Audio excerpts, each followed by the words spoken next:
Aleluya. Es grande la responsabilidad, ¿verdad? Hermano Rigo, ¿quiere saludar al pueblo? Venga, hermano Rigo, por favor.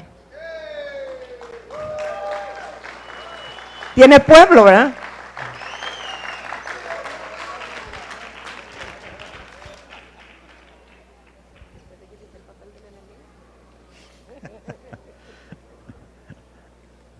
Bueno, ese papel que me hicieron tocar ahorita, no soy el enemigo, solo era simbólico, ¿verdad? No vayan a...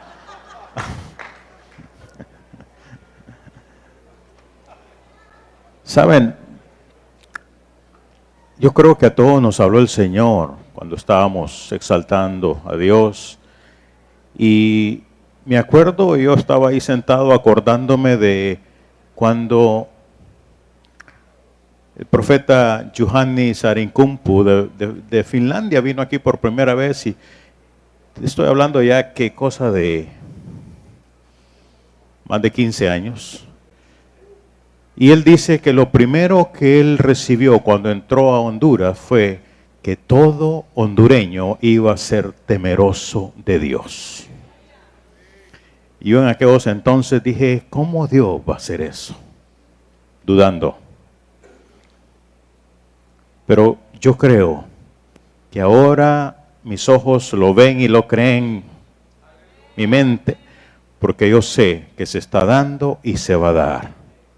Y que toda idolatría se va a derribar en este territorio, y que todo ídolo, y ahí estaba pensándolo, se inclinará al Dios Todopoderoso, al Rey de Reyes y Señor de Señores.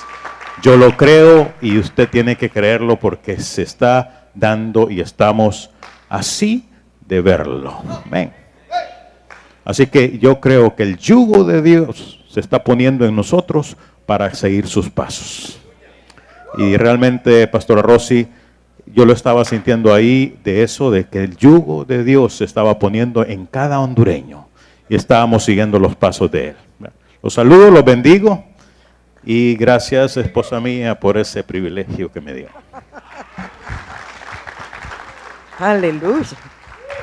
Queremos saludar a todos los amados que están por internet, ¿verdad? Hasta California, les bendecimos. Sabe que tenemos también este domingo, quiero presentarles a Wendy Sánchez Enríquez. ¿Por dónde estás, Wendy? Aquí mira, por favor, la cámara, que la pueda enfocar para que los que están allá en Los Ángeles, California, la puedan ver. Que vean que sí te estás congregando, Wendy, ¿ok? Es una bendición tenerla con nosotros. Ella viene por casi un año para entrenamiento también como voluntaria, ya muchos le conocen, sus abuelos son hijos de esta casa también, aquí en La Lima, y también sus tíos y sus primos. Entonces ella pues es de la familia hace rato, y aunque sé que este desprendimiento ha sido doloroso, sé que va a ser para bien, y la vamos a cuidar aquí muy bien. Y sé que va a ser equipada, entrenada en toda buena obra para el ministerio, ¿verdad? Y también saludamos a los que están en la Florida, les mandamos todo nuestro amor, los que están conectados allá en diferentes localidades, en Texas, en Tegucigalpa, en todas partes. Sean muy, muy, muy bendecidos. Quiero también bendecir la vida de los pastores Peralta. Pónganse en pie para que los conozcan. Ellos son el pastor Arturo, la pastora Vilma Peralta. Ellos han estado viniendo algún tiempo a la escuela profética y también los domingos, y nos honran con su presencia. Los bendecimos mucho y pronto vamos a estar por allá visitándoles también en la congregación de ellos, ¿verdad? Y queremos bendecir la vida de Luis Miguel. Mira, Luis Miguel, ponte en pie. Luismi es amigo de la casa, él está con Ministerio Sebaot. Pero la verdad que es un privilegio tenerlo, porque él ahora es internacionalísimo. Entonces, para que él esté en Honduras, pues es casi que es un milagro que esté por aquí, por Honduras, ¿verdad? Lo amamos mucho, te amamos, Luis Miguel. Esta también es tu casa. Es una bendición y un privilegio tenerte. ¿Habrá alguien que vino hoy por vez primera a este lugar que queremos darle la bienvenida? Hay un varón que está a la par de Luis David, que yo hace rato quiero darle una palabra. Pero les bendecimos a todos los que están con nosotros por primera vez. Sean muy bienvenidos. Alguien que los abrace, por favor, a los que están en pie.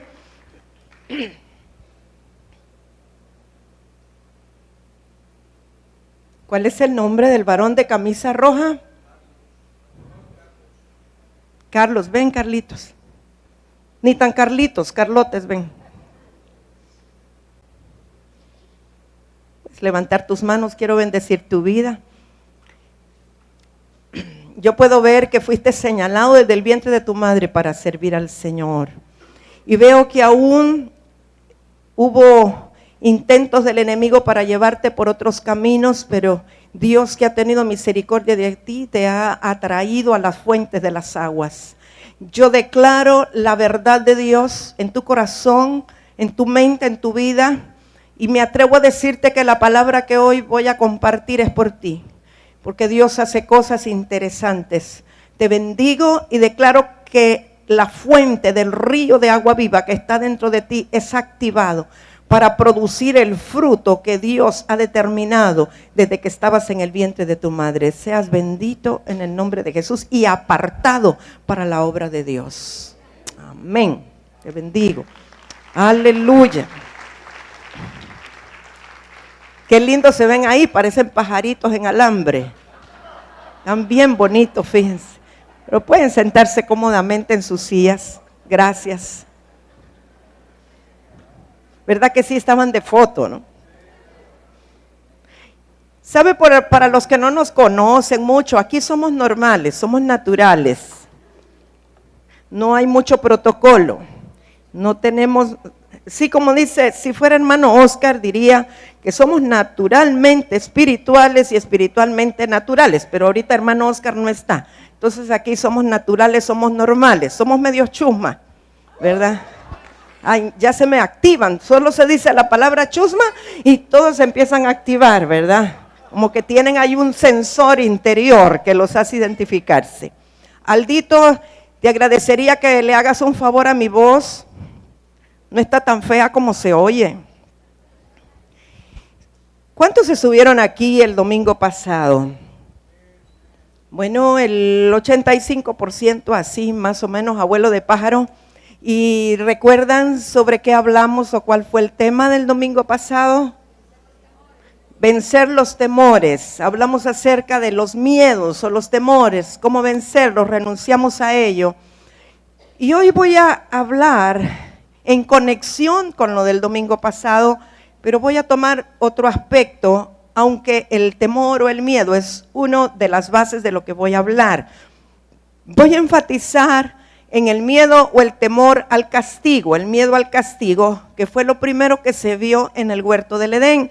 Pero lo voy a conectar con otras cosas que son base, juntamente con el miedo al castigo. Hay otras áreas que son el fundamento o la base del espíritu religioso. Cuando empecemos a hablar de eso, si alguien se empieza a poner nervioso o incómodo, eso es el espíritu religioso que lo está queriendo inquietar para que no escuche. Entonces usted le va a decir, te reprendo en el nombre de Jesús y declaro que mis oídos están abiertos. ¿Cuántos esta mañana quieren de verdad que Dios les hable? Padre, mira todas las manos levantadas.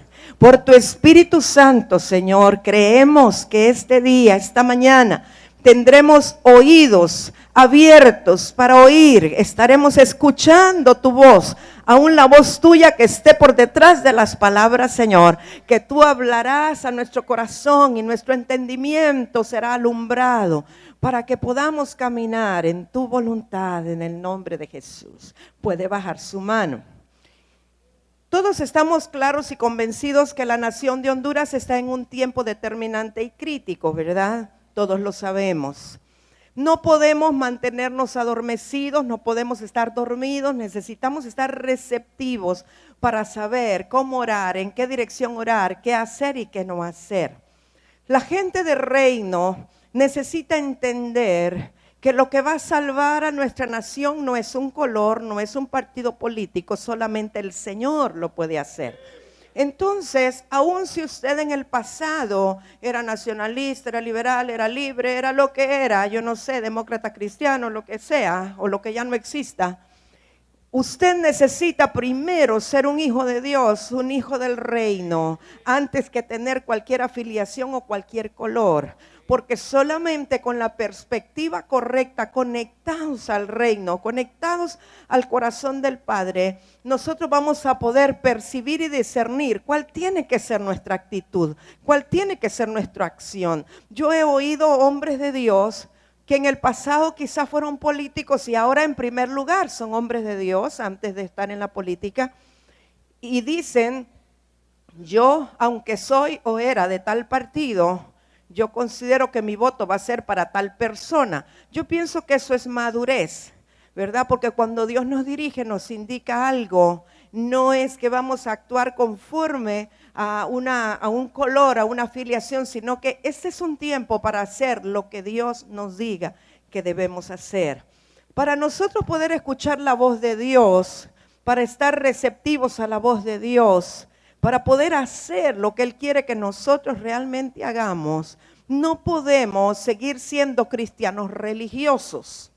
Por eso este día yo quiero hablar precisamente de lo que es la religiosidad, el espíritu religioso, y cómo podemos ser libres de ello. Porque la religiosidad nos embota el entendimiento y nos impide escuchar con claridad la voz de Dios, nos impide saber cuál es el deseo del Señor.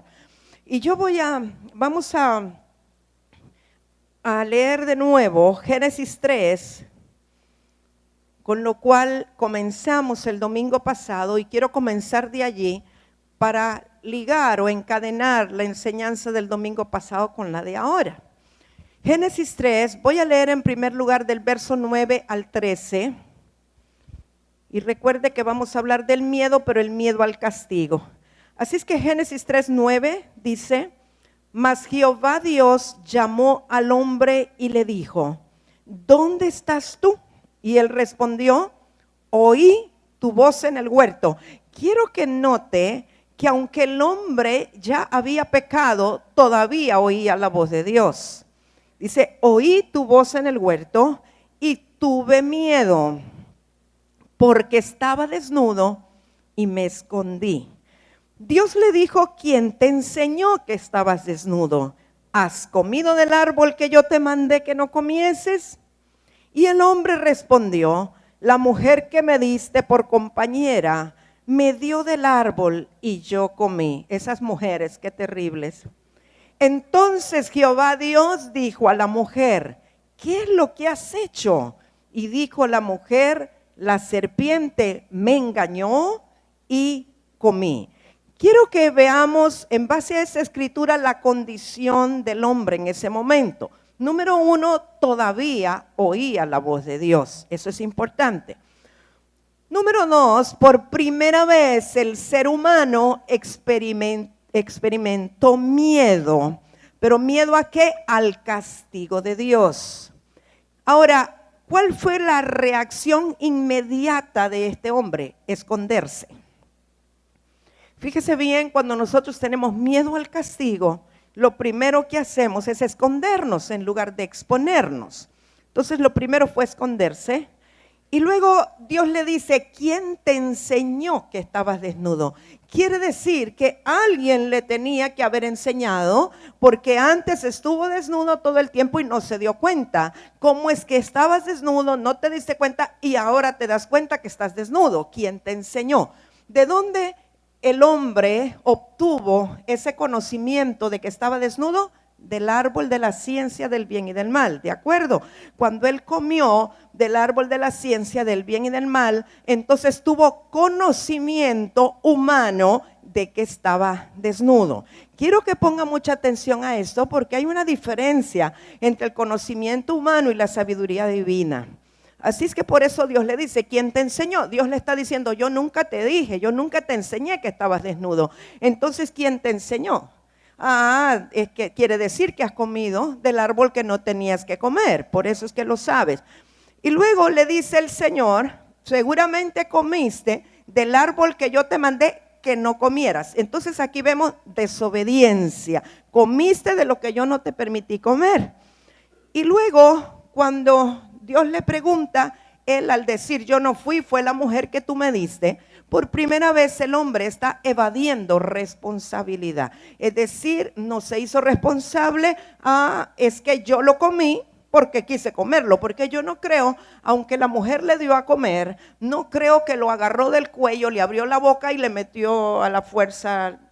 Eso estamos hablando como una figura, ¿verdad? Porque sabemos que no necesariamente era una comida de esta naturaleza, pero no fue forzado a comer. Ella lo sedujo, estamos de acuerdo en que él fue seducido, pero realmente él lo comió voluntariamente. Pero por primera vez el hombre, el ser humano, evade su responsabilidad y comienza a autojustificarse y a buscar un culpable.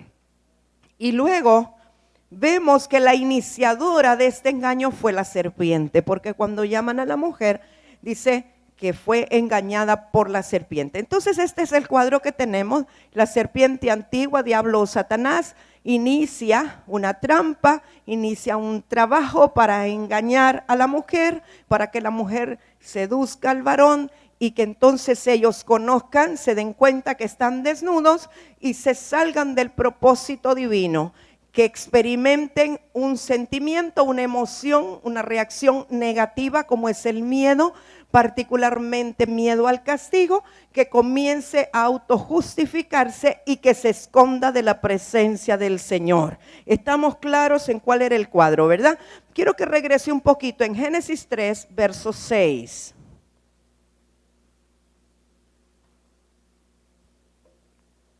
En Génesis 3:6 describe lo que ocurrió. Lo leí de atrás para adelante, ¿verdad? Pero quiero que veamos lo que había ocurrido realmente. Génesis 3:6, y vio la mujer, vio, diga conmigo, vio. O sea que intervinieron sus sentidos. Vio que el árbol era bueno para comer y que era agradable a los ojos y árbol codiciable. ¿Cómo lo pudo codiciar? A través de verlo. Pero una vez que lo vio y pensó, sintió que era agradable para comer, lo codició. Codiciar es tener el apetito por algo que nos es prohibido, por algo que no es nuestro, que no debemos de tener. Entonces lo vio que era codiciable para alcanzar la sabiduría y tomó de su fruto y comió. Y dio también a su marido, el cual comió así como ella. Verso 7, entonces fueron abiertos los ojos de ambos y conocieron que estaban desnudos. ¿A qué fueron abiertos los ojos? Porque los ojos naturales los tenían abiertos, puesto que ella vio que el fruto era agradable, no es que estaban ciegos. Está hablando de ojos espirituales que fueron abiertos para ver lo que antes no veían. Pero yo creo, si ellos caminaban en comunión con Dios, si ellos caminaban escuchando la voz de Dios, pero ahora dice que se les abren los ojos, yo entiendo que antes tenían abiertos los ojos al mundo espiritual de la luz y ahora se les abrieron los ojos al mundo de las tinieblas. ¿Sabe que hay personas que ven todo lo que ocurre en el ámbito espiritual? Y hay algunos que son más especificados en ver ángeles. Hay quienes le hablan a usted, aquí vino un ángel no sé qué, y aquí están tocando los ángeles, y aquí, o sea, se familiarizan con tener abiertos los ojos espirituales al mundo de la luz. Pero hay otros que le comentan a usted de todos los demonios que miran hasta debajo de la silla. O sea, tienen abiertos los ojos espirituales al mundo de las tinieblas, ¿verdad? Yo sé que a veces puede haber un desequilibrio, pero lo que yo entiendo que lo que Dios quería en el inicio es que el hombre tuviera conciencia del reino de Dios y tuviera abiertos sus ojos espirituales a todo lo que ocurría en el reino de la luz. Pero por causa de su desobediencia y sobre todo de su codicia, porque realmente lo que quiso el primer hombre o la primera mujer fue ser igual a Dios. Lo que querían era ver y conocer todo lo que Dios veía. Dios conoce el mal, pero no lo experimenta. Y Dios no quería que el ser humano experimentara el mal o que perdiera la inocencia. Pero entonces ahora, cuando comen del fruto de este árbol, ellos adquieren conocimiento humano, sabiduría humana, para entonces que abrir también, que se fueran abiertos sus ojos al mundo de las tinieblas o al ámbito de las tinieblas, y ahí fue que conocieron que estaban desnudos, perdieron su inocencia, perdieron su santidad, su pureza. Pero luego lo que dice, inmediatamente que conocieron que estaban desnudos, entonces cosieron hojas de higuera y se hicieron delantales. ¿Alguien conoce el árbol de la higuera o el higo o la higuera? ¿Hay alguien? Ok. ¿Cómo son de grandes las hojas? Son algo grandes, ¿verdad? Yo me imagino que necesitaron varias hojas para hacerse los delantales. No es como usted lo ve en los muñequitos que ponen a Adán y Eva con una gran hoja cubriéndose los genitales. No, eran varias hojas que dice que las cosieron. No me pregunte si había hilo y aguja o cómo las cosieron, pero que las cosieron. O con alguna espina de pescado, yo no sé cómo. O pegamento con árbol de hule, no sé, pero ahí dice que las cosieron. Tal vez la traducción, el punto es que ellos juntaron algunas hojas y se hicieron unos delantales. En otras palabras, unos taparrabos. Usted ha visto, ¿verdad? Taparrabos que son específicamente para cubrirse los genitales. Quiere decir que ellos experimentaron vergüenza. Quiere decir que ellos, para esconderse, porque tenían que presentarse delante de Dios, pero ellos no se atrevían a presentarse desnudos delante de Dios, entonces se hicieron unos delantales para esconder su desnudez. Ahora, entendamos que los delantales o taparrabos, ellos lo estaban poniendo como una cobertura temporal para cubrir su vergüenza, ¿verdad? Algo para cubrir su vergüenza o su desnudez. Dios no les enseñó a hacerse esos delantales, sino que a ellos se les ocurrió. ¿De dónde aprendieron? Del árbol de la ciencia del bien y del mal. Dios no les dijo cómo hacerlo. Ellos lo aprendieron de ese árbol. De allí les vino, así como les vino la malicia al verse desnudos, también les vino la idea de cómo cubrirse. Pero entonces esto no era agradable a Dios. No era la manera como Dios quería que ellos vivieran, no era como Él los puso ahí sobre la faz de la tierra. Y entonces Dios tuvo que tomar un camino alterno. Siempre en Génesis 3, quiero leer verso 14 y luego me voy a saltar al 19. Mire el verso 14. Bueno, entre lo que leímos y el verso 14, Dios dice que hay una maldición para el hombre. Ya usted sabe que le dijo que la tierra será maldita por su causa, que solamente va a producir espinos, cardos, abrojos. A la mujer le dijo que también ahora, como parte de la maldición, va a dar a luz a los hijos con dolor, que el marido se va a enseñorear de ella, etcétera. Pero entonces verso 14, y Jehová dijo a la serpiente, quiero que noten esto, por cuanto esto hiciste, maldita serás entre todas las bestias y entre todos los animales del campo. Sobre tu pecho andarás. O sea, quiere decir que antes no se arrastraba la serpiente. Ahora es que se va a arrastrar. Pudo ser que anduviera erguida como un hombre o pudo ser que era la serpiente voladora. Usted ve que la escritura nos habla de la serpiente voladora como tipo dragón. Pudo haber sido voladora, pero ahora como maldición tiene que andar arrastrada en la tierra. Pero me interesa mucho lo que dice después, en el verso 14. Y polvo comerás todos los días de tu vida. ¿Cuál fue la maldición para la serpiente? Polvo comerás todos los días de tu vida. O sea, se va a arrastrar y va a comer polvo todos los días de su vida. Si usted salta al verso 19, cuando Dios le está hablando de la maldición al hombre, le dice, con el sudor de tu rostro comerás el pan hasta que vuelvas a la tierra, porque de ella fuiste tomado, pues polvo eres y al polvo volverás. O sea, ¿qué es lo que Dios le está diciendo a la serpiente? Que se va a alimentar de polvo. ¿Y qué le está diciendo al hombre? Que él es polvo. O sea, no sé si usted está captando lo que el Señor está diciendo, que la serpiente de ahí en adelante se va a alimentar de toda naturaleza carnal o adánica que exista en el ser humano, porque él es polvo y la serpiente va a comer polvo. Yo espero que aquí no haya polvo del que se alimenta la serpiente, porque somos nacidos de nuevo, somos seres espirituales y no le vamos a dar alimento a la serpiente. Bueno, oí bien flojo ese amén, como que hay algunos que le dan de comer a la serpiente, ¿verdad? Pero vamos a confiar que no, que somos seres espirituales. O sea, esto es serio. Siga con Génesis 3, vamos a ir al verso 21. Voy a leer hasta el 24. Y Jehová Dios hizo al hombre y a su mujer túnicas de pieles y los vistió. Quiere decir que les arrancó los delantales que ellos se habían hecho y les hizo unas túnicas de pieles. ¿De dónde sacó el Señor las pieles? ¿Alguien que me diga? A ver. Hubo un sacrificio de animal. O sea, que en ese momento, aunque no lo dice, está implícito. Ese fue el primer momento en la historia en que hubo un sacrificio de animal con derramamiento de sangre. Y me atrevo a decir que fue un cordero. No sé si fue uno o dos corderos. No sé si el cordero era suficientemente grande para que salieran dos pieles, una para él y otra para ella. O si fueron dos, pero casi creo que fue uno. Entonces dice que Jehová Dios hizo al hombre y a su mujer túnicas de pieles y los vistió.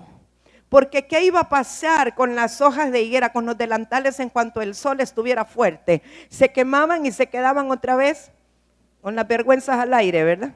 Entonces tenía que ponerles el Señor unas túnicas que pudieran soportar la intemperie. Verso 22, y dijo Jehová Dios, he aquí, el hombre es como uno de nosotros, sabiendo el bien y el mal. Ahora pues, que no alargue su mano y tome también del árbol de la vida y coma y viva para siempre. Quiero que entendamos aquí que de aquí en adelante el hombre ya no puede alimentarse del árbol de la vida. ¿Quién es el árbol de la vida? Jesucristo. Y lo puede ver en Apocalipsis. Entonces, si el hombre no puede alimentarse del árbol de la vida, ¿de qué árbol va a comer? Del árbol de la ciencia, del bien y del mal. O sea que no iba a tener vida eterna, o sea que no iba a tener sabiduría divina, sino que iba a comer de ese árbol a través del cual se le abrieron los ojos al mundo de las tinieblas o el ámbito de las tinieblas, ¿verdad? Verso 23, y lo sacó Jehová del huerto del Edén, Edén quiere decir deleite, para que labrase la tierra de que fue tomado. ¿Se acuerda que cuando Dios formó al hombre del polvo de la tierra, lo hizo afuera del huerto? De ahí tomó la tierra y luego lo colocó en el huerto cuando él ya había puesto todas las características idóneas proféticas para que el hombre fluyera. Pero ahora, por cuanto el hombre pecó, la mujer pecó, los sacó y los regresó a la tierra de donde fueron tomados, donde fue tomado. Echó pues fuera al hombre y puso al oriente del huerto de Edén querubines y una espada encendida. ¿De quién era el líder Luzbel? De los querubines, dígalo sin miedo. Pues ahora el Señor pone querubines y una espada encendida que se revolvía por todos lados para guardar el camino del árbol de la vida. Es decir, que esa espada encendida que estaba en las manos o estaba rodeada por querubines impedía que cualquiera que quisiera entrara de nuevo al huerto, es decir, se cerró el camino. Pero bendito sea Dios que ahora tenemos un camino, el que es el camino, la verdad y la vida, para poder entrar a comer del árbol de la vida. Pero en ese momento se cerró el camino. Estaba una espada encendida que no permitía que el hombre regresara. Entonces veamos un poco cuál fue la táctica del enemigo. Primero, el enemigo quiere mantenernos enfocados en el árbol de la ciencia del bien y del mal. Al enemigo no le interesa que usted se enfoque en el árbol de la vida o que se alimente del árbol de la vida. O sea, la estrategia del diablo es un poco sutil. Yo creo que para nosotros, los que hemos conocido al Señor, el diablo ya no viene con cola, con cachos, con tridente, vestido de rojo, ¿verdad? Ya no va a venir así, sino que viene con sutileza y lo que hace es que lo enfoca a usted sutilmente al árbol del conocimiento de la ciencia del bien y del mal. ¿Quiere saber lo que es eso? Conocimiento humano, humanismo, de lo cual ya vamos a hablar. Entendimiento humano que está alejado de la sabiduría de Dios. Porque cuando el hombre cree que conoce y sabe más que Dios, entonces le es muy fácil alejarse de la fuente de vida, de la fuente de poder y empezar a depender de su propia prudencia y de su propio conocimiento. Entonces, una táctica del enemigo es hacer que el hombre crea que puede lograr las cosas sin Dios por su propio conocimiento humano. Esto es intelectualismo, esto es humanismo, llámelo de cualquier forma. Estoy hablando del hombre que no tiene la mente de Cristo. Estoy hablando del hombre que no ha tomado del árbol de la vida. Estoy hablando del hombre que tiene una mente corruptible, caída, adánica. Y sabe que una de las fortalezas más grandes para usted presentarle a Cristo a alguien es precisamente el humanismo y el intelectualismo. Usted quiere ir a predicar el evangelio, espera que hay algunos aquí con ese llamado, que quiere ir a hacer misiones a Alemania, por ejemplo, predicar el evangelio en Alemania.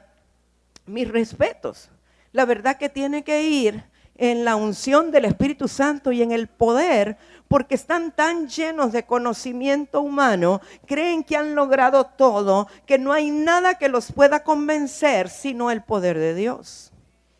Entonces, cuando la gente ha centrado su vida en el conocimiento humano y ha hecho a un lado a Dios, es una fortaleza terrible para poder ser penetrados por el evangelio del Señor Jesucristo. Tiene que ser en el poder de Dios que usted pueda ir. Es muy diferente a la gente que se siente necesitada del Señor, que sienten que realmente no saben nada, entonces son sencillos en su corazón para poder recibir el evangelio de poder del Señor Jesucristo. Entonces, una de las tácticas del enemigo es mantenernos enfocados en el árbol de la ciencia del bien y del mal, hacer que el hombre crea que puede lograr las cosas sin Dios y a través de un espíritu religioso nos va alejando del poder de Dios y de su gracia. ¿Por qué? Porque una de las cosas que el enemigo ha provocado a través de la historia es sustituir el poder y la vida de Dios por actividad religiosa, que es de lo que quiero hablar este día. Entonces, esto vino desde el huerto del Edén. O sea, sustituir la vida de Dios, sustituir la comunión con Dios por la actividad religiosa. Entonces ya no se opera en el poder de Dios, pero hay mucha actividad religiosa. ¿A qué me refiero con actividad religiosa? No me refiero solamente a que va a la iglesia católica y que se arrodilla delante de los santos, no. Estoy hablándole a la iglesia evangélica, estoy hablando a la iglesia que dice que ha conocido el evangelio del Señor Jesucristo. También nosotros podemos estar llenos de actividad religiosa, estar llenos de cultos, estar llenos de reuniones, tener apariencia de piedad, pero no ser efectivos en lo que estamos haciendo. O sea, podemos seguir haciendo las cosas, la forma de las cosas y no ser efectivos.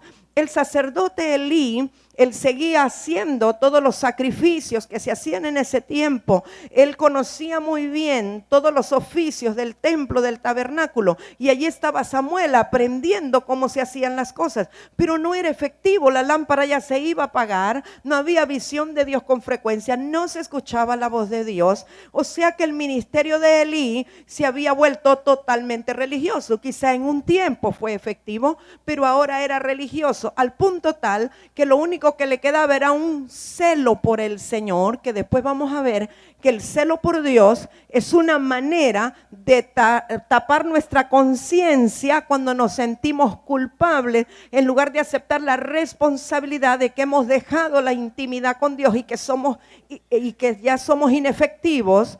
No lo queremos reconocer y entonces con un supuesto celo por Dios seguimos haciendo actividades religiosas, cultos y reuniones, queriendo cubrir un programa pero siendo inefectivos. O sea, una persona, aunque haya comenzado en el espíritu, puede terminar religiosamente y no darse cuenta que ahora perdió el poder. Y esta es una palabra de advertencia que le estoy dando y me estoy dando a mí misma como iglesia del Señor Jesucristo, a todos los que nos van a ver o nos escuchan. Eso es para todos nosotros. Creo que es una alerta para la iglesia del Señor, porque poco a poco comenzamos a sustituir. Cuando no se veía la manifestación del poder, comenzamos a sustituirlo por actos, por sacrificios, por cuestiones externas, pero que carecen de la esencia de la naturaleza del Señor. Entonces, hablando del espíritu religioso y en base a lo que ya hablamos antes, porque la religión comenzó en ese momento que Adán y Eva se cosieron los delantales con hojas de higuera para cubrir su desnudez.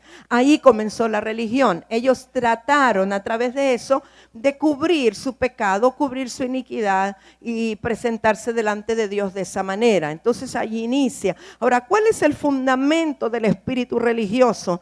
Yo le voy a decir 4 cosas que considero que son el fundamento del espíritu religioso. Número 1, el orgullo. Y después voy a ir hablando de cada uno de ellos, pero se los voy a nombrar si usted quiere anotarlos. El orgullo, porque esto fue la causa de la caída de Luzbel. Si Luzbel no hubiera caído, Eva tampoco hubiera sido engañada. Entonces el orgullo en el inicio es parte del fundamento del espíritu religioso. Número 2, el miedo, que es lo que hablamos el domingo pasado, pero es miedo al castigo. Esto fue el efecto inmediato de la caída de Adán. Inmediatamente tuvo miedo. Número 3, la culpa. Culpa es consecuencia de la caída. El sentirse culpable le hace al ser humano buscar responsables del asunto. Le hace empezar a hacer cosas para cubrir su culpa. Y número 4, fundamento del espíritu religioso, el humanismo, de lo cual hablamos brevemente, que ingresó a través del árbol de la ciencia del bien y del mal, y que el hombre intenta conocer por medios humanos las cosas, no a través del árbol de la vida. Vamos a hablar un poquito del orgullo. Si recuerdan las 4 cosas, ¿verdad? El orgullo, el miedo, la culpa y el humanismo. Ok, vamos a ver el orgullo. Dijimos que esto fue la causa de la caída de Luzbel. Dice que perfecto era en todos sus caminos hasta que se halló en él maldad. Y bueno, hubo altivez en el corazón y quiso ser igual a Dios y por eso cayó. Ahora, el orgullo, sabe que la religión está basada en el orgullo porque nos incita a sentirnos aprobados delante de Dios, porque oramos mucho, leemos bastante la Biblia, hacemos muchos ayunos, yo doy diezmos, ofrendas y primicias, yo sirvo en el templo del Señor, no falto a ningún culto, yo sí hago la voluntad de Dios. O sea, todas estas son cosas que hay que hacerlas, pero el problema es que en la religión la motivación es diferente que cuando usted lo hace en la gracia del Señor. Cuando las cosas se hacen en la gracia del Señor, se hacen sin que nadie se entere, se hacen con la motivación correcta de agradar a Dios en todo. Pero cuando se hace bajo la influencia de un espíritu religioso, aunque sea lo mismo que está haciendo, la intención es ser reconocidos por lo que estamos haciendo, porque eso nos provoca orgullo. Nos sentimos orgullosos de ser humildes, ¿verdad? ¿Cuántos aquí se sienten orgullosos de ser humildes? Soy tan humilde que me siento orgulloso de ser humilde. Ah, pero es que yo sí leo todo. Uy, estos que no leen la Biblia, porque esa es una característica, ¿verdad? Del orgulloso religioso. Ay, esta gente, yo no sé, estos jóvenes ahora no leen la Biblia. Yo en mis tiempos me leía 3 capítulos diarios. Orgullo, religión. Se empiezan a comparar con los demás. Empiezan a juzgar a los otros. El orgullo hace que actuemos de esa manera. Por eso el Señor Jesús reprendió a los fariseos. Hay ustedes que se sientan en la primera fila, ustedes que ayunan para que todos los vean y ponen cara de junco para que todos sepan que andan ayunando. Mire, cuando usted ayuna, nadie se tiene que dar cuenta que está ayunando. Tiene que andar lo mejor, más guajeado, más perfumado, más bonito, que la gente crea que se dio una gran comida en el mejor restaurante. Nadie tiene que enterarse que usted está ayunando. No tenemos por qué sentirnos orgullosos de los actos que hacemos, porque entonces se convierten en religión. Pero esa es una de las bases que sostiene vivo el espíritu religioso, el orgullo. Y muchas veces es como bien sutil. Ay, pastor, mire, le quiero contar algo, viera cómo Dios se glorificó. Mire que yo fui, le hablé a fulano, y empezamos a testificar. Pero se percibe la intención del corazón cuando testificamos. Ay, que sepan que yo ando evangelizando a la gente y que la gente recibe a Cristo conmigo. Entonces, claro que hay que ir a evangelizar, claro que hay que darle el evangelio a toda criatura y está bueno testificar. La cosa es limpiar la intención del corazón y darnos cuenta, confrontándonos nosotros mismos con la palabra de Dios. ¿Por qué lo estoy haciendo? ¿Qué me mueve a decir esto? ¿Qué me mueve a estar contando esto? ¿Por qué lo hago? ¿Realmente para que Dios se glorifique, para que Él esté contento? ¿O porque me siento orgulloso de que yo soy un buen cristiano? Yo sí cumplo la gran comisión. Esta gente profética que ya no quieren hablarle de nadie a Cristo, yo por eso mejor me busco una iglesia donde haya campañas evangelísticas, porque Dios me llamó a salvar las almas y el Señor nos mandó a predicarle el evangelio a toda criatura. Orgullo. No estoy hablando de que hay que hacerlo, pero ¿por qué lo hacemos? ¿Cuál es la motivación? Entonces, el orgullo, lamentablemente nosotros somos los últimos en darnos cuenta que estamos operando en orgullo. Entonces, si usted tiene un hermano con el cual tiene mucha confianza, una hermana, y espero que tenga suficiente confianza con su esposo o con su esposa para decirle, mira, cuando veas que se me está inflando el globo, te doy permiso que uses una aguja y me lo pinches. Me podés bajar el globo. Me podés hacer saber cuando ya se me está subiendo el humo. Te pido que me des una llamadita de alerta, me sones la campanita o me aleje el vestido o algo, ¿verdad? Así como cuando los niños van a decir una imprudencia y usted le estoy por debajo de la mesa, cállate niño, así hay que hacer también. Mi hijito, ya se te está pasando el humo. Y si es en medio de una prédica, hágale señales de humo, pero bájate. Tenemos que cuidar el corazón, porque el orgullo puede subir en cualquier momento y somos los últimos en darnos cuenta de por qué hicimos las cosas. Y como le digo, no es lo que hacemos, es con qué corazón lo hacemos. Entonces el orgullo es una de las bases del espíritu religioso.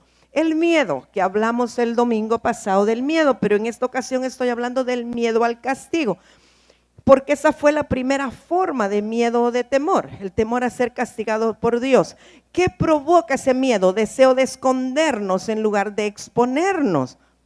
Cuando nosotros hicimos algo mal, algo incorrecto, desobedecimos la voz de Dios, la instrucción de Dios, si nosotros tenemos buena identidad de hijos y sabemos que Él es mi Padre bueno, que conoce mis debilidades y que Él me perdona en todo tiempo si yo me arrepiento, entonces yo me voy a exponer al Señor y yo le voy a decir, Padre, la regué, fallé, metí la pata otra vez, perdóname, ¿qué vas a hacer conmigo, Señor? Pero aquí estoy, disciplíname, corrígeme, haz lo que tengas que hacer, pero yo reconozco que fallé. Esa es la actitud de un hijo que sabe que tiene un padre.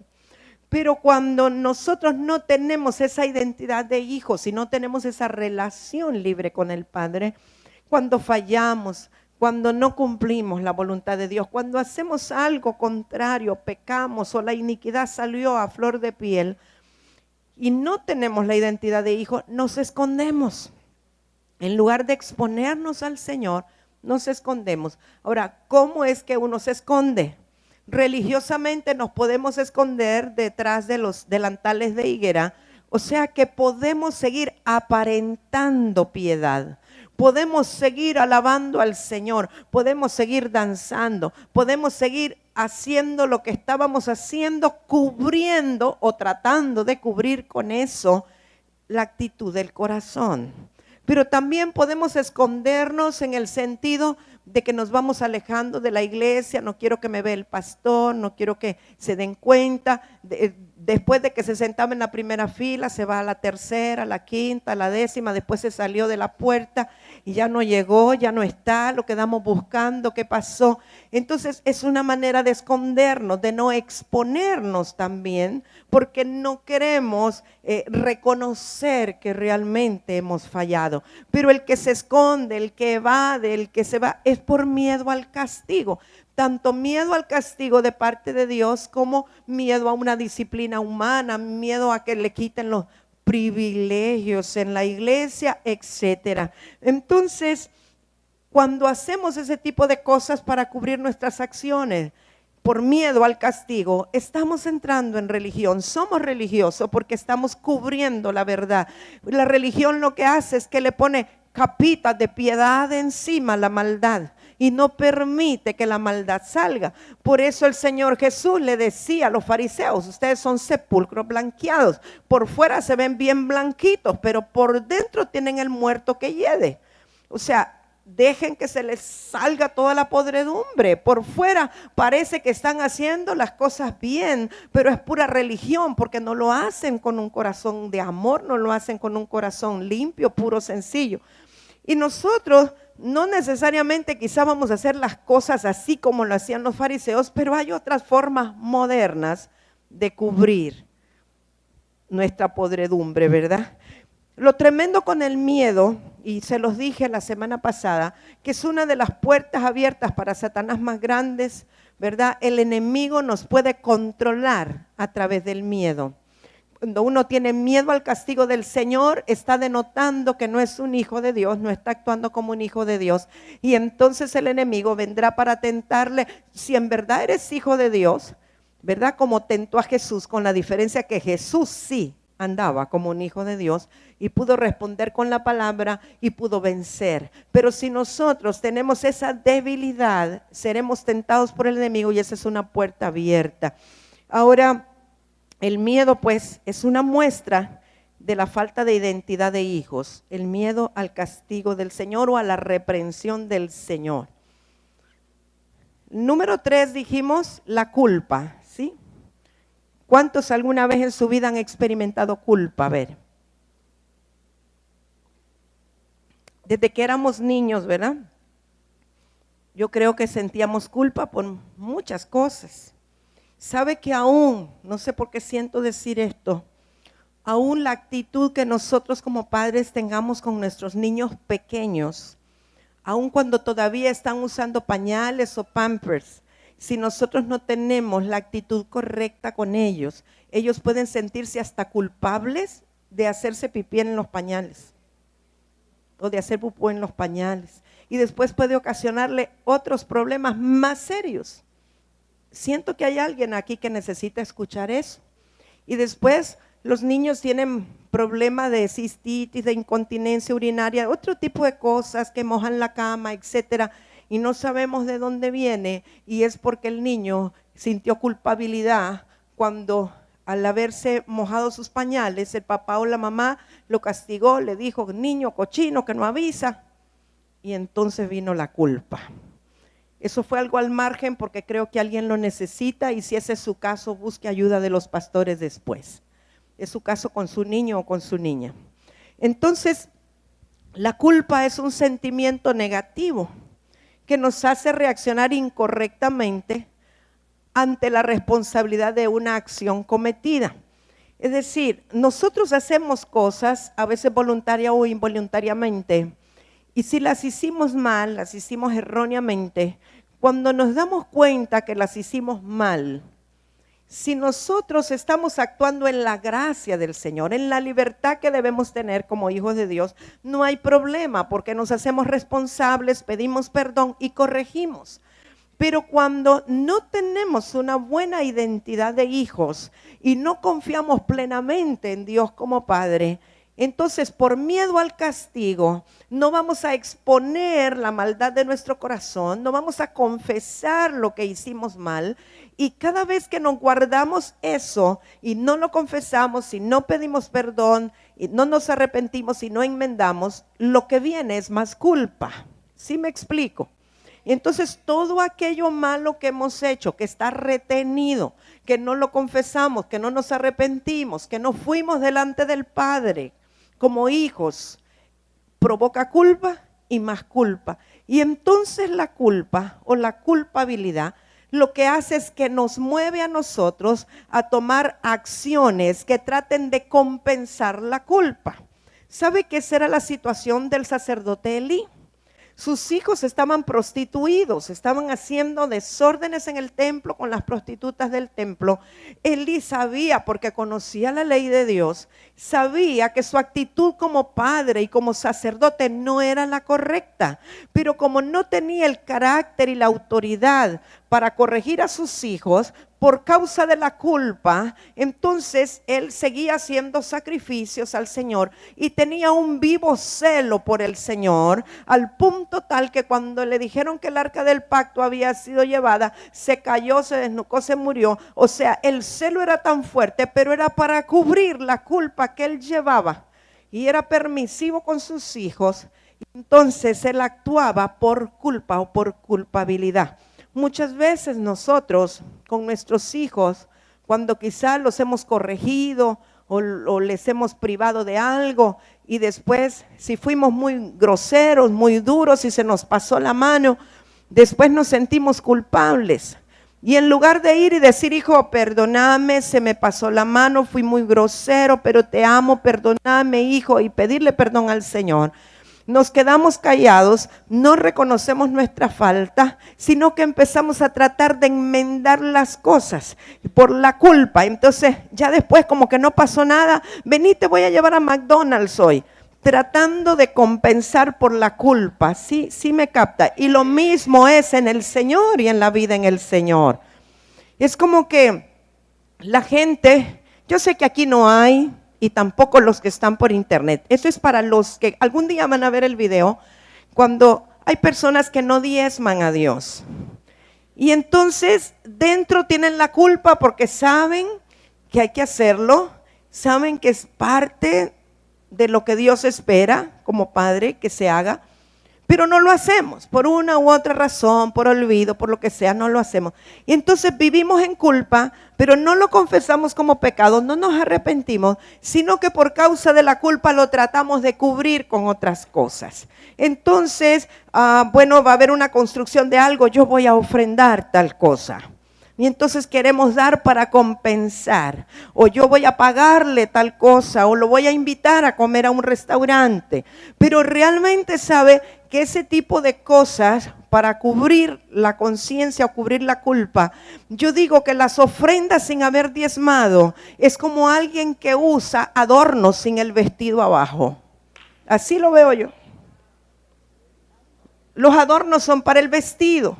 El diezmo es como el vestido y las ofrendas son los adornos.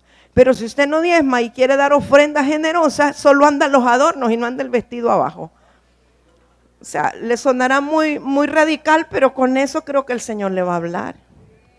Entonces, la culpa nos puede hacer reaccionar en cosas o de maneras que realmente no son agradables delante del Señor. O sea, ¿qué es lo que Dios quiere? Que reconozcamos nuestro pecado, reconozcamos nuestra falta, vayamos delante de la presencia del Señor, seamos confrontados con la palabra de Dios, pidamos perdón, arreglemos las cuentas con quien tengamos que arreglarlas, borrón y cuenta nueva, y se empieza de ahí, en cero.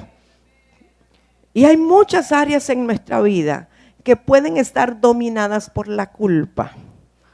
Yo veo padres a veces, padres, papá y mamá, que no se atreven a poner disciplina y corrección a sus hijos porque sienten culpa por algunos comportamientos que ellos tienen.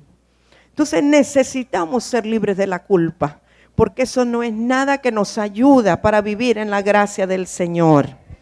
Así es que la culpa nos mueve a hacer cosas para expiar el pecado. Pero claro, si nosotros pretendemos expiar el pecado a través de nuestras acciones, esto nos aleja de la gracia y del perdón de Dios. ¿Sabe que mientras estoy compartiendo por palabra de ciencia, tengo un dolor en mi corazón ahorita como que me traspasaran con una espada?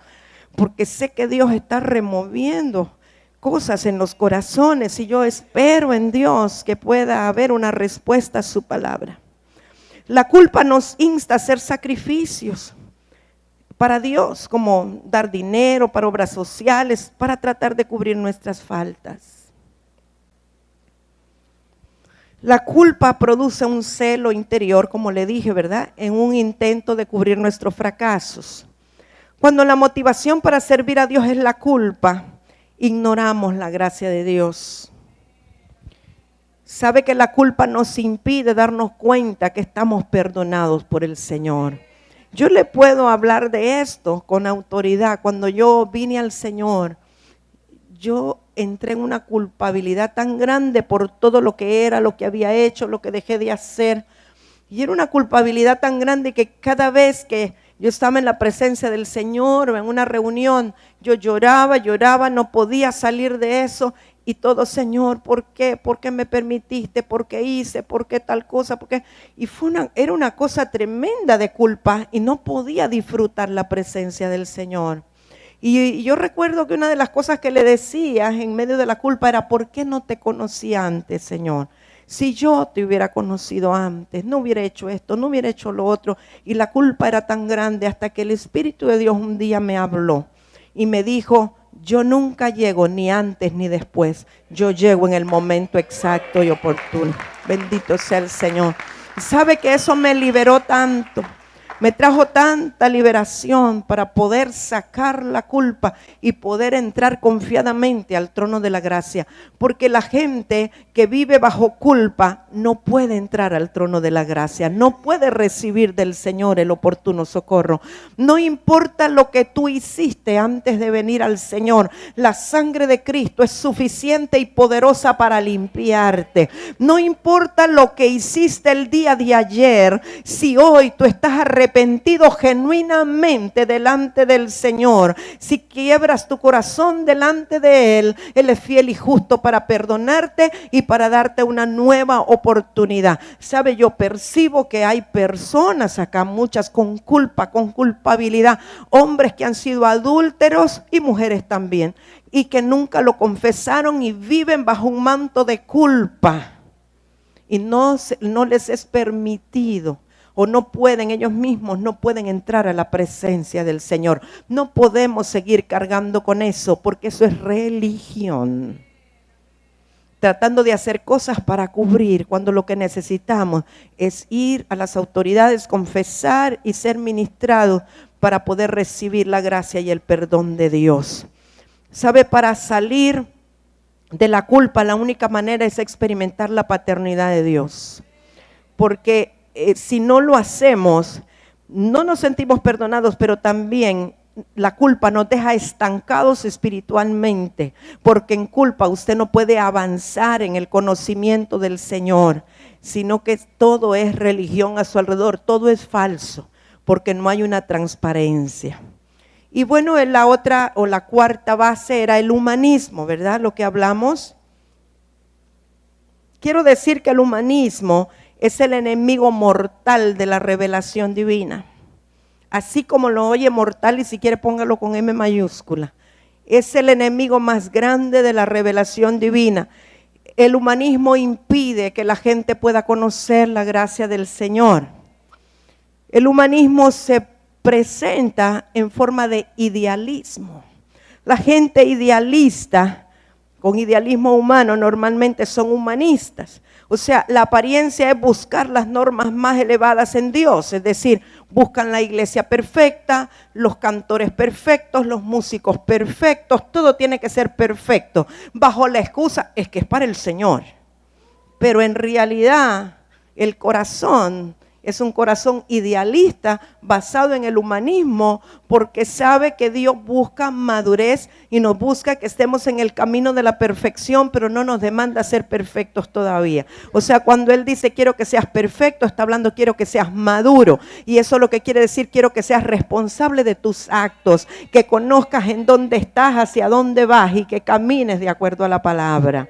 Si el Señor viene hoy, no va a pesarlo en una balanza para que usted ya esté perfecto, pero sí quiere encontrarnos a todos en el camino de la perfección. Pero Dios no es un idealista, Él sabe lo que somos capaces de hacer y Él nunca nos demanda más allá de lo que Él nos dio para poder lograr. Para todo aquello que el Señor espera de ti, Él te dio la gracia para lograrlo. Él no es un sadista que te demanda aquello que tú no puedes lograr. Él sabe de que eres capaz.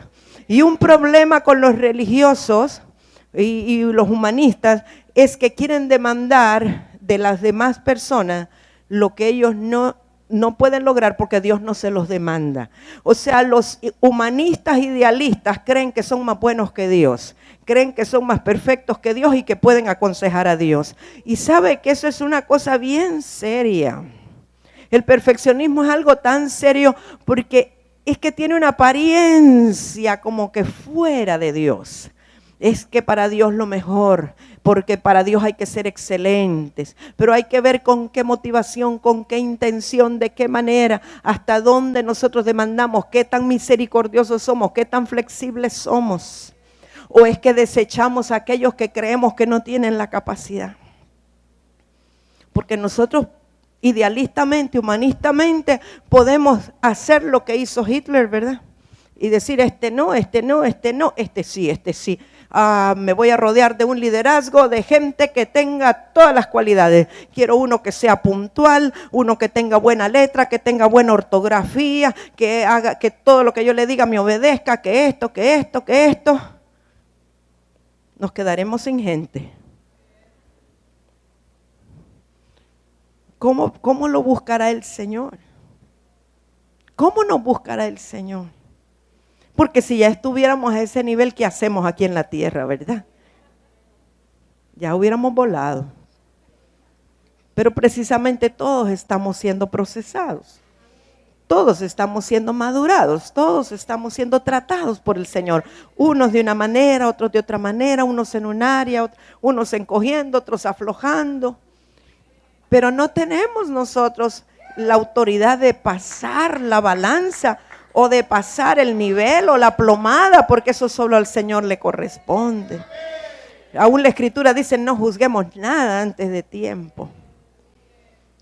Y cuando vivimos bajo idealismo, bajo humanismo, mucho ojo con las iglesias, ¿verdad? Las congregaciones, mucho ojo, porque nosotros podríamos bajo un espíritu de humanismo y de idealismo tener el mejor equipo, el mejor canal de televisión, tener la mejor radio, la mejor producción, el mejor escenario, la mejor gente, los mejor técnicos y no haber poder de Dios. Y lo que necesitamos es la vida del Espíritu. Necesitamos la vida de Dios, necesitamos corazones sensibles para ser enseñados por el Señor. Necesitamos gente que le cante con el corazón al Señor. Gente que no esté tan pendiente de la nota, sino esté pendiente del Señor. Necesitamos la manifestación del poder de Dios en nuestras reuniones. Necesitamos la manifestación de la vida del Espíritu en nuestras reuniones. Aunque a los ojos de los religiosos sea imperfecto, aunque parezca un desorden. Si un religioso viene y nos ve haciendo las cosas que hacemos, ve al hermano Río con el hermano Martín con un tubo en el cuello, van a salir corriendo y van a decir, estos son unos locos, unos irrespetuosos, irreverentes. Pero todo lo que usted hace con el corazón correcto agrada al Señor.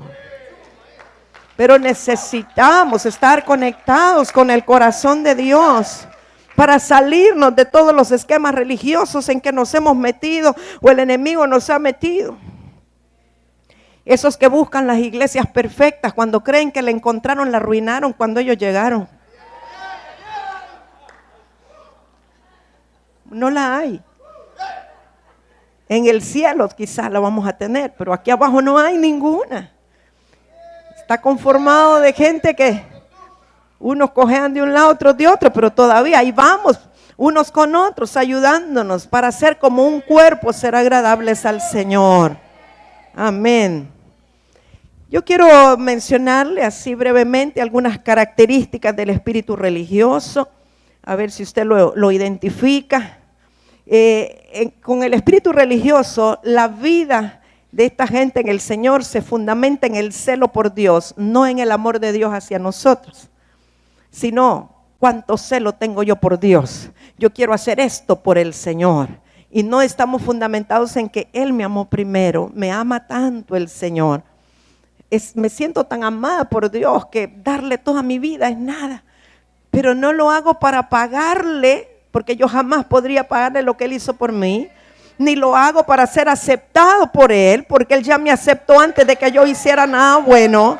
Necesitamos entender que en la gracia del Señor, Él nos amó aunque éramos podrida llaga. Él nos amó cuando estábamos en el lodo del pecado. Él nos amó primero, así con todo y eso nos recogió. Entonces yo en gratitud quiero darle a Él mi vida, mis días, hacer todo para agradarlo a Él y que Él esté contento. Pero no es que yo me esfuerzo en hacer cosas para que Él me acepte ni para que Él me ame. Él ya me amó primero. Y una de las características del espíritu religioso es que todo se hace para ganar favor de Dios. Todo lo hacemos para que Dios esté contento con nosotros. Todo lo hacemos para que Él me apruebe, para que Él me acepte, para pasar la medida. Pero no es así. En la gracia del Señor no es así. Lo hago porque lo amo. Lo hago porque me causa deleite. Oro porque yo me siento feliz en la presencia del Señor cuando oro. No es que voy a orar porque tengo que. No es porque me van a ver, porque van a pasar revista o lista. Porque se espera que yo esté. No, es porque me causa alegría, me causa gozo, me causa contentamiento. Esa es la diferencia entre un vivir en la gracia del Señor y vivir en la religión. Sabe que la religión nos hace creer que estamos haciendo lo correcto por Dios. Es que yo estoy haciendo esto por el Señor. Es que yo quiero hacer esto por el Señor. Y muchas veces son justificaciones de aquello que nosotros queremos hacer. Y creemos que lo hacemos por Dios y tal vez Dios no nos ha pedido nada. El religioso juzga al que no hace lo que él considera correcto o bueno. Solo lo que yo hago así es y los demás andan mal. Es que esos están mal. Mire cómo oran, mire cómo bailan, cómo danzan. Uy, no, esos están mal. Y estoy hablando, óigame bien, no estoy hablando de los que vengan a juzgarnos a nosotros. Estoy hablando de ustedes juzgando a los otros. O nosotros, pues no ustedes, nosotros. Nosotros no tenemos el derecho a juzgar a nadie que hace las cosas diferentes a como nosotros las hacemos. ¿Sabe? Yo tuve una experiencia una vez, hace muchos años, y me dejó mucha enseñanza. Mucho tiempo. Me invitaron a predicar a una iglesia denominacional aquí en La Lima. Y me acuerdo que hermana Mirna, hermana Yoli estaban allí en esa iglesia. Le estoy hablando hace 29 años. Long time ago. Y entonces fui a predicar y en el tiempo que yo andaba los dones espirituales a flor de piel, andaba con las lámparas encendidas 24 horas al día, le miraba a los demonios a todo el mundo, le traspasaba con el rayo X, ¿verdad? Y además era una imprudente, inmadura y decía todo lo que miraba. Así es que cuando me paro en el púlpito, Dios mío, no es que estoy del todo bien, pero ahí voy mejorando. Y empiezo a sacar toda la recua de bichos que estaba viendo y a regañar al pastor y a decirle todo, porque estaban vendiendo enchiladas en la puerta y olvídese usted todo, qué es lo que yo no dije. Obviamente fue la primera y última vez que me invitaron. Usted se imaginará, ¿verdad? Después de eso no hubo una invitación, o sea, dañé quizá el propósito del Señor. Pero, ¿sabe que después, a solas con el Señor me reprendió tan fuerte? Porque yo estaba jactándome de que nosotros éramos guiados por el Espíritu y que teníamos libertad de esto y de lo otro. ¿Y sabe qué me dijo el Espíritu de Dios? Me dijo, tú estás peor que ellos, porque ellos hacen fielmente lo que creen que es correcto. Pero ustedes, habiéndole yo revelado muchas cosas, no las están haciendo. Y por cuanto los estás juzgando a ellos, eres una religiosa. Así es que, amados míos, me puse en remojo y aprendí. Creo que aprendí y estoy aprendiendo. No me corresponde a mí juzgar la forma como otros hacen las cosas. Lo único que puedo hacer es pedirle a Dios misericordia y tampoco orar de esta manera, Señor, ábrele los ojos a ellos como abriste los míos. No, porque ahí sigue siendo religioso. Porque a veces decimos, no, estoy orando por ellos para que el Señor les abra los ojos. ¿Con qué corazón no oras? ¿O es que te sientes orgulloso de que tú conoces más espiritualmente que ellos? Tengo esperanza. Bastante, hermano. Entonces, mis amados, nosotros podríamos sentirnos orgullosos de la libertad espiritual que Dios por gracia y misericordia nos ha concedido. Y desde el momento que nos sentimos orgullosos, estamos menospreciando a otros que son lavados con la sangre del Cordero. Y entonces nos parece que todos están mal y solo nosotros estamos bien. Y entonces nos entra el síndrome de Elías, ¿verdad? El 21. Ay, solo yo he quedado. Y el Señor le dice, ay, Elías, sí tengo 1000 que no han doblado las rodillas. El Señor tiene miles que se ha reservado. El Señor tiene un remanente por todo el planeta Tierra. No somos los únicos.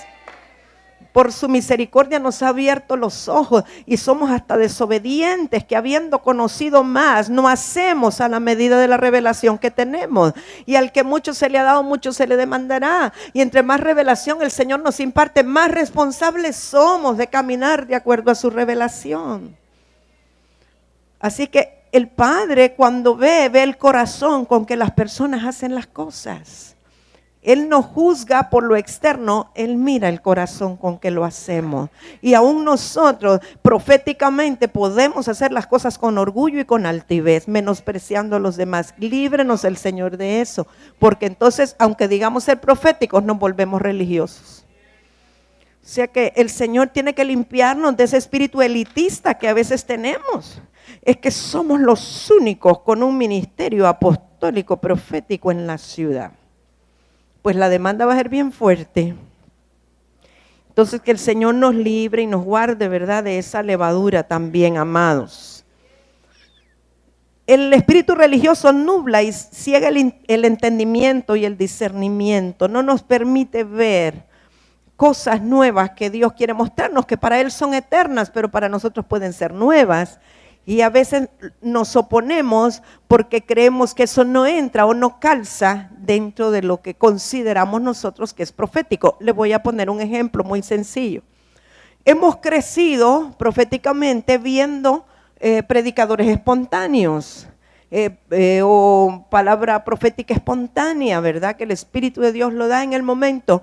Pero entonces creemos erróneamente que ya no debemos ni podemos prepararnos ni hacer un bosquejo ni nada, porque eso ya no sería profético. Y entonces ahí lo que estamos es bloqueándonos a la soberanía de Dios, que lo puede hacer como Él quiere. Nos puede revelar antes, durante, nos puede decir un mes antes, nos puede indicar. Y entonces parte del creernos proféticos lo justificamos el no prepararnos o el no buscar a Dios ante la responsabilidad de soltar una palabra, porque creemos que como el Espíritu de Dios nos va a decir en el momento, y nos hacemos irresponsables. Entonces parte de ser religioso puede ser enmarcar aún lo profético en un molde de lo que nosotros creemos que es libertad, que para Dios no lo es. O sea que la libertad en Dios tiene que ver con la soberanía de Él de hacer las cosas como a Él le dé la gana, aunque sea la manera que usted creía que era incorrecto. O sea, en la libertad del Espíritu se nos ensancha todo para poder aceptar la multiforme sabiduría de Dios y que cada uno de nosotros es totalmente diferente y fluye de una forma diferente y no podemos encajonar al Espíritu Santo, ni cada manto es distinto y por eso somos complementarios los unos con los otros. El espíritu religioso se infiltra en la iglesia del Señor para mantenerla adormecida, para mantenerla dormida, para que no despertemos a lo que Dios quiere en el momento o en el tiempo, porque sabe que puede ser que en una iglesia que es profética viene una revelación X en determinado momento, pero luego nos dormimos en los laureles, como dicen, o sea, nos quedamos con esa revelación y nos quedamos dando vuelta y patinando en la misma revelación, y entonces el espíritu religioso puede venir para mantenernos adormecidos, acomodados, creyendo que ya encontramos la verdad y ya tenemos la verdad y de ahí no pasamos porque ya tenemos la verdad. Y ni cuenta nos damos que vino un espíritu de sopor, que es un aliado del espíritu religioso, para no ver ni entender los tiempos que estamos viviendo y aquello a lo cual Dios nos quiere despertar. Así es que hay que tener mucho cuidado y saber discernir cuando un espíritu religioso está deteniendo el avance de la iglesia. Apaga la vida del espíritu y toma el lugar de Dios, el espíritu religioso. ¿Sabe algo que el Señor me decía? Que muchas veces hacemos culto al culto y alabamos la alabanza. Espero que me capte lo que el Señor me estaba queriendo decir. Porque eso es espíritu religioso. Cuando yo le hago culto al culto, o cuando alabo la alabanza, qué linda estuvo la alabanza, qué tremenda, qué poderosa estuvo la alabanza. Estoy alabando la alabanza. O yo puedo darle culto al culto, es decir, si no hay culto, como que esté sin Dios. Y podemos hacer un culto del culto, ¿sí me explico? Rendirle culto al culto y no al Señor, que es el Señor del culto. O sea, la gente puede venir por rendirle culto al culto, a la reunión en sí, y no al Señor. Y entonces somos religiosos también.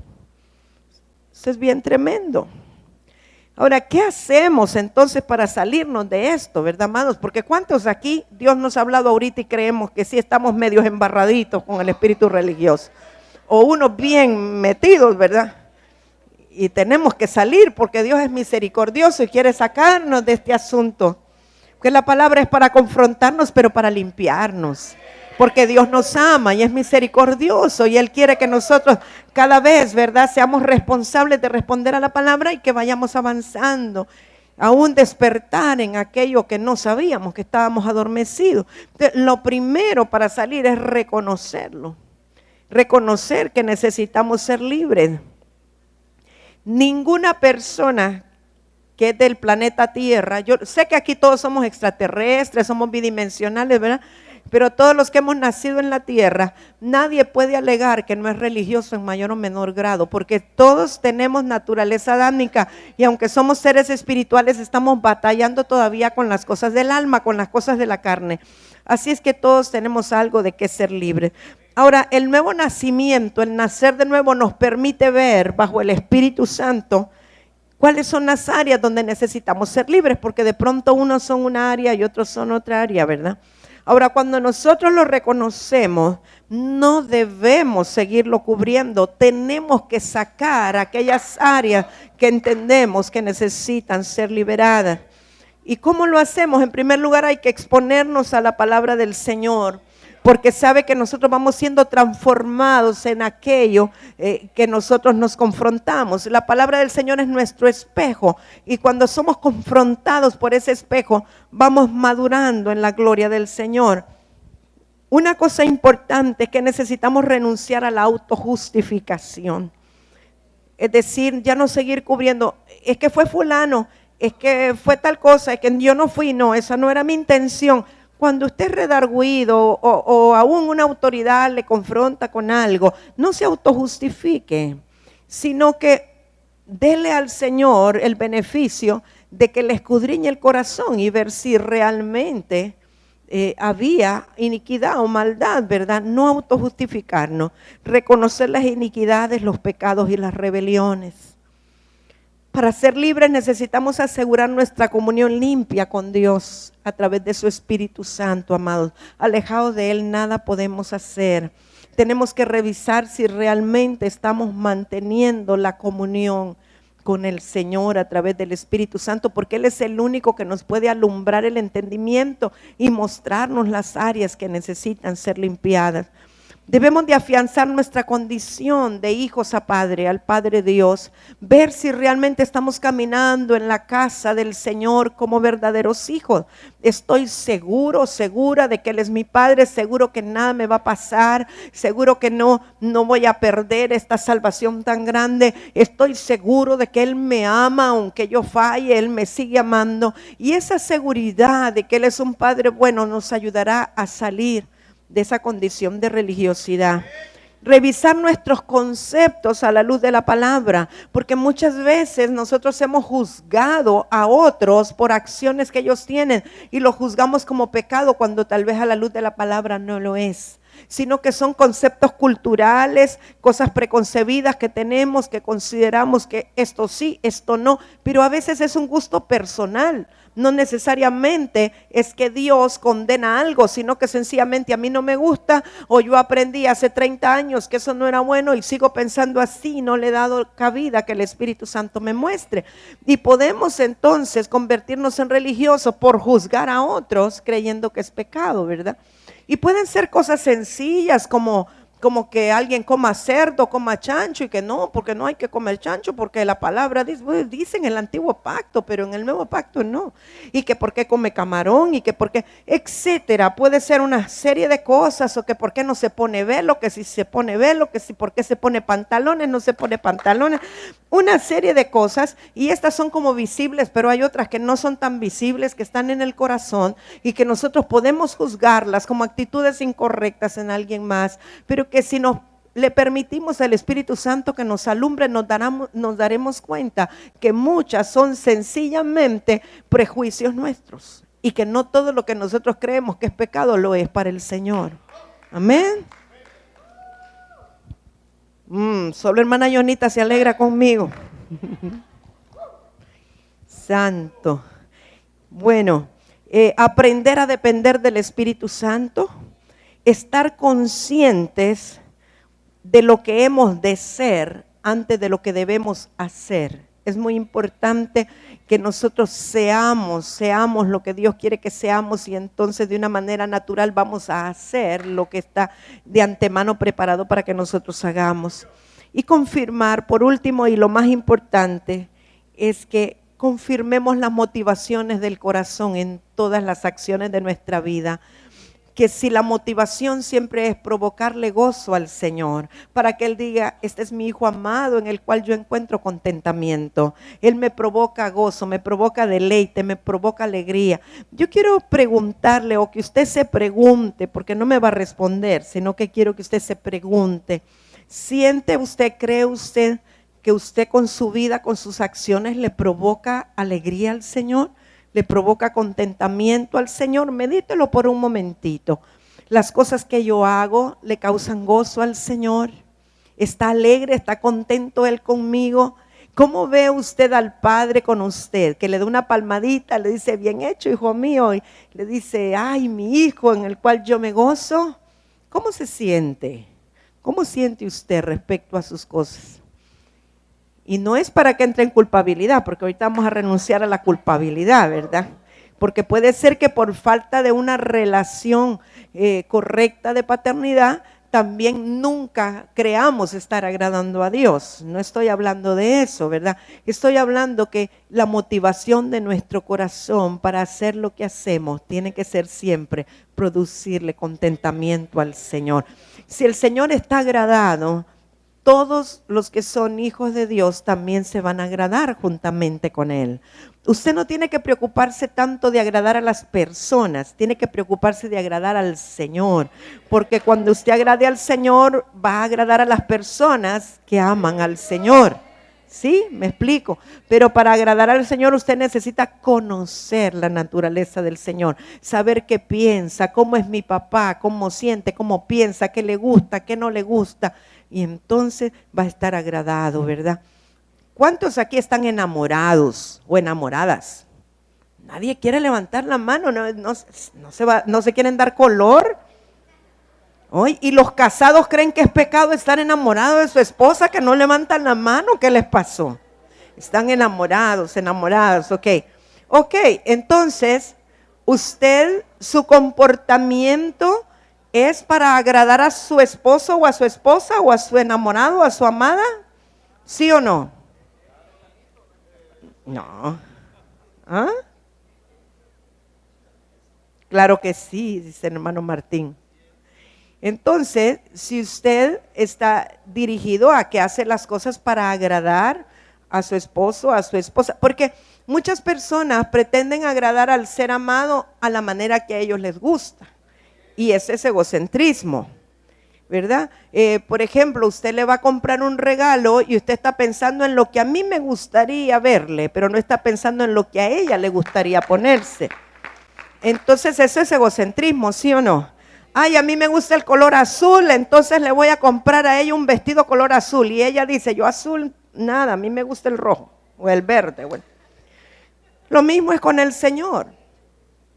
A veces nosotros decimos que queremos agradar al Señor, pero lo queremos agradar a nuestra manera. Y esto no es a mi manera, es a la manera de Él.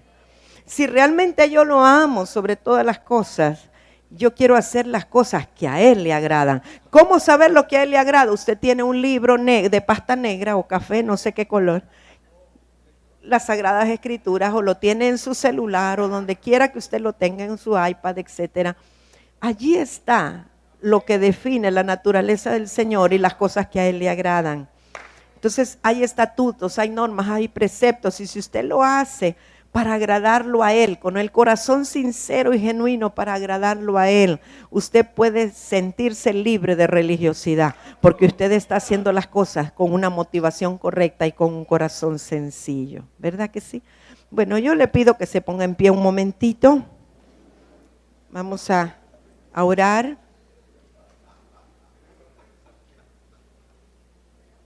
Gracias, Señor. Santo. Hay mujeres que han estado orando por un carro y el esposo dice, mi amor, mira, te traigo una sorpresa, te compré una moto. Y a veces somos así con el Señor. Pero la moto es porque Él era el que la quería, ¿verdad? Así somos a veces con el Señor. El Señor quiere que lo conozcas a Él de una manera tal que lo que hagas es porque a Él le agrada. Mire, esta mañana vamos a renunciar todo lo que reconocimos en medio de la Escritura, en medio de la palabra, en medio de lo que hablamos, aquello que reconocemos que está estorbando en nosotros y que no estamos haciendo como debería de ser. Si hay culpa en nuestro corazón por algunas cosas del pasado, este es un momento para ponerse a cuentas con el Señor y luego buscar a sus autoridades a la mayor brevedad para sacar las cosas que le provocan culpa. Pero sobre todas las cosas yo quiero declarar esta mañana que la paternidad de Dios es reafirmada en nuestras vidas, que somos hijos de Dios con identidad clara, que vivimos en un ambiente de gracia y que podemos penetrar directamente a su trono para conocerlo más y más. Padre, gracias por este pueblo hermoso, gracias por este pueblo precioso, gracias por tu palabra, Señor, que viene siempre para limpiarnos, para direccionarnos, Señor, para hablarnos a lo profundo del corazón. Te agradecemos, Espíritu Santo, te agradecemos, Espíritu de Dios. Yo te doy gracias por cada uno de los que está aquí en este lugar. Gracias, Señor, por el liderazgo, por los pastores, por los profetas, por los apóstoles, por los evangelistas, por los maestros. Gracias por cada uno, Señor. Gracias por los adoradores, por los salmistas. Gracias por cada hijo. Señor, por los jóvenes, por los niños, muchas gracias. Por los ancianos, Señor, por los adultos. Gracias por cada uno, papito lindo. Poderoso eres, Señor, para hacer en nosotros más abundantemente de cuanto pedimos o entendemos. Venimos en esta mañana renunciando a toda culpabilidad por errores cometidos en el pasado. Queremos, Espíritu Santo, que nos reveles, que nos muestres aquellas áreas que debemos exponer delante de ti para que sean limpiadas. Queremos ser libres de toda culpa. Sea renovada nuestra mente. Renunciamos a la culpa y tomamos la responsabilidad por los actos, por los hechos, Señor. Renunciamos a la culpa, a la culpabilidad. Renunciamos aún, Señor, a las acciones que hemos tomado para cubrir la culpa. Declaramos que vivimos en un ambiente de gracia por la palabra. En el nombre de Jesús, Señor, queremos ser libres de toda religiosidad. Queremos ser libres de toda religiosidad. Queremos ser libres en el nombre de Jesús de toda religiosidad que nos ha dominado. Renunciamos al espíritu religioso y declaramos que somos libres por la palabra. Esta mañana queremos abrazar el corazón del Padre. Queremos abrazar la palabra del Señor. Queremos, Señor, caminar en la senda que tú nos preparaste de antemano. Queremos, Señor, ser efectivos. Oh Dios, queremos volver al poder. Renunciamos al humanismo. Renunciamos al conocimiento humano que nos impide conocer la efectividad del poder de Dios. Nos apropiamos del poder del Espíritu Santo. Declaramos en esta casa la activación del poder y la naturaleza del Espíritu Santo. Declaramos activado el poder de Dios. Sanidades, milagros extraordinarios. Declaramos en el nombre de Jesús la manifestación sobrenatural del Señor. El tiempo de los milagros es activado. Oh, en el nombre de Jesús declaramos, Señor, que cada uno aquí es un hijo seguro de que tú puedes manifestarte con tu poder a través de cada uno de nosotros. Declaramos que es un tiempo nuevo, que es un tiempo hermoso, que es un tiempo glorioso. Declaramos que los ojos nuestros se abren en el ámbito de la luz, en el nombre de Jesús. Padre, esta mañana nos quitamos todo taparrabo, nos quitamos todo delantal, toda cobertura temporal, Señor. Queremos estar desnudos delante de tu presencia, exponernos para que tú con tu palabra, Señor, nos traspases. Oh Espíritu de Dios, oh, muchas gracias, Espíritu Santo. Tu palabra es vida, tu palabra es espíritu. Queremos avanzar en tu propósito, en el conocimiento tuyo, papito lindo. Oh Santo Espíritu de Dios. Oh, ay, ay, ay, ay, santo, santo, santo. Padre, provoca en nosotros quebrantamiento, provoca en nosotros arrepentimiento, provoca en nosotros el gemir genuino por el anhelo de tus aguas, de tus corrientes, de tu fuente. Queremos beber del agua de la vida, queremos comer del fruto del árbol de la vida. Gracias porque abriste camino, gracias porque nos diste paso a través de la espada encendida. Gracias porque Cristo es mi árbol de la vida y puedo comer de él. Oh papito lindo, muchas gracias en el nombre de Jesús. Oh Santo, poderoso eres Dios. Oh poderoso eres, Señor. Gracias por los nuevos nacimientos. Gracias por el nuevo tiempo, Señor. Gracias, papá. Gracias, hermoso. Gracias, poderoso. Gracias, gracias, gracias. Queremos conocerte tal y como tú eres. Queremos conocerte, Señor. Renuncio al juicio, al prejuicio. Señor, queremos amarte como tú mereces ser amado. Amamos a los que están lavados con la sangre del Cordero. Amamos al mundo como tú amas al mundo, Señor. Queremos hacer tu voluntad en todo, papá.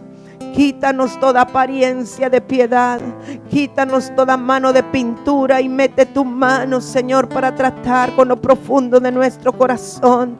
Renunciamos al idealismo, renunciamos al perfeccionismo, Señor, y reconocemos que tú estás procesando a tu pueblo, ataviando a la novia, Señor, para que lleguemos a ser blanca, pura, sin mancha, sin arruga ni cosa semejante. Anhelamos vivir en la santidad tuya. Muchas gracias, papá. Hermoso, hermoso, precioso. No hay otro como tú, Santo. Aleluya.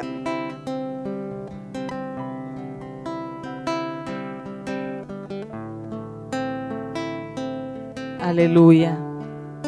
sabe, las enseñanzas siempre son grabadas. Si usted siente que necesita volver a escucharla, usted puede adquirirla en tiendas GRL, o si no, también usted puede meterse a la página www.muna.hn y usted puede volver a escuchar la palabra, porque sé que Dios ha traído liberación a nuestras vidas a través de ella. Así que, ¿por qué no saluda a su hermano que tiene a la par y lo bendice y le dice: Dios es más que bueno porque nos ama entrañablemente y por eso nos ha hablado esta mañana? Puede ir en paz, en la completa bendición del Padre.